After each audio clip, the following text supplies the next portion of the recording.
How do you think a football is made? The people who make it get the kill the cows, take the skin and put them on, and then the meat, they get the meat for the payment. Where do you think it comes from? Somewhere around Africa, America. Well, they're nowhere near each other. I bet it's one of those things that's like made in China. Maybe factories all over the world, so made in any factory. China. In fact, most of the footballs we buy come from one town in Pakistan and are hand-stitched by people who get paid as little as 60p a day.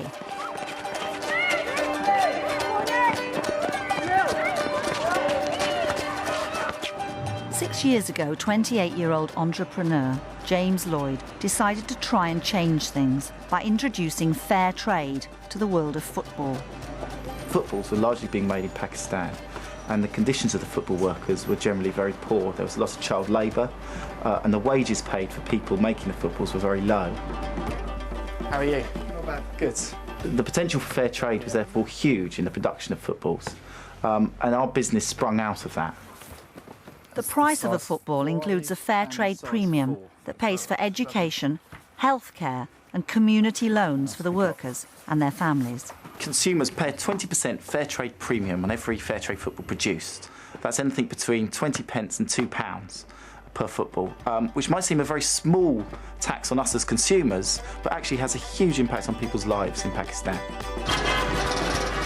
To find out what fair trade means for the people who make the footballs, we've come to a town called Sialkot in Pakistan, the football production centre of the world.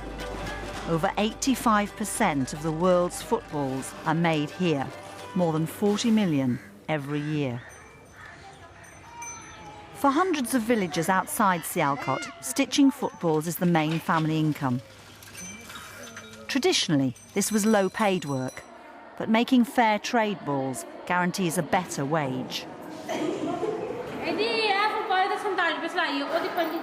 We get 40p for a fair trade ball, 20p for non-fair trade. Today, we've only got one fair trade football each because the orders are low. But during the World Cup, there's loads of work. Everybody wants footballs. We get 7 or 8 a day. Once I did 10. The money from the fair trade premium pays for an infant school attached to the stitching centre, so the women can bring their children to work with them.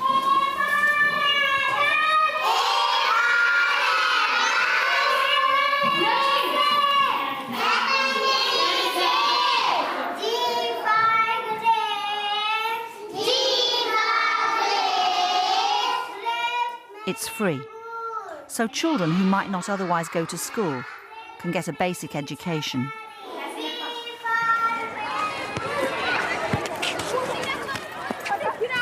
When I buy a ball, I look for the brand, just because I know it's a better type of football normally. I usually look for like brand as well, because I don't really buy balls from like the pound shop and stuff. So I like the brands, and they're famous and they're better quality. Brands are very dominant in sportswear, and this is what we have as a problem as competitors. In this country, the proportion of fair trade football sales are probably under 1% of total football sales. Fair trade products often cost more, but these footballs cost less than the major brands. This is our top-selling football, so team footballs, retails for £9.80. Perfectly good quality, non-PVC football. Now, if you compare this to some of the other brands, this one's for £14.99, this one's for £14.99 as well. Now, what would you rather? An ethically produced fair trade football for a tenner, or another brand for more money with no fair trade label? James's fair trade footballs are having a huge impact on this village near the stitching centre. Kiran is 16, and all her family work in the football trade. I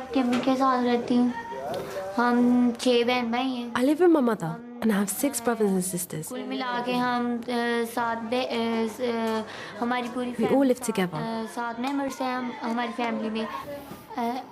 My father died and I decided to leave school because we didn't have enough money at home. But because of fair trade footballs, we've been able to earn more and I'm still able to go to school. उसके बाद जी है आपके पास log 2/5 ठीक है I really love school. I want to carry on with my education, and sometimes my mother still struggles financially. So if I have any spare time, I help her stitch footballs. During the summer holidays and after school, Kiran works with her family to help bring in extra money.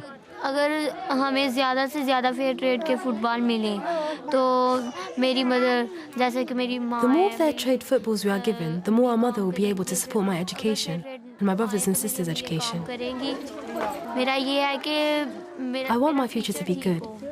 If I continue my education, then we will be okay. The fair trade premium also pays for medical care for everybody in the village. Last year, Kiran's aunt was very ill, but with free medicine, she can carry on working. I'm having treatment. The doctor here can't treat me because I need specialist care. I've got bad problems with my head and my heart. My medicine's expensive. If it wasn't for the free health care, I wouldn't be able to afford the medicine and I wouldn't be able to survive. That's because of fair trade. Most people in this area depend on footballs to earn a living, and one of the aims of fair trade is to break that dependency by giving people the opportunity to start their own business. Stitchers and their families can borrow money through a scheme called microcredit to invest in new projects, such as buying cattle or opening a shop. Almost 300 different businesses have been funded this way. Kiran's cousin, Shazad, borrowed money to open a snooker hall. It's packed every evening, and Shazad doubles his income by cutting hair between games.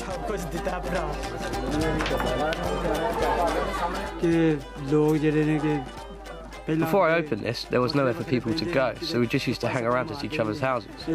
Now everyone can get together here. It's much better.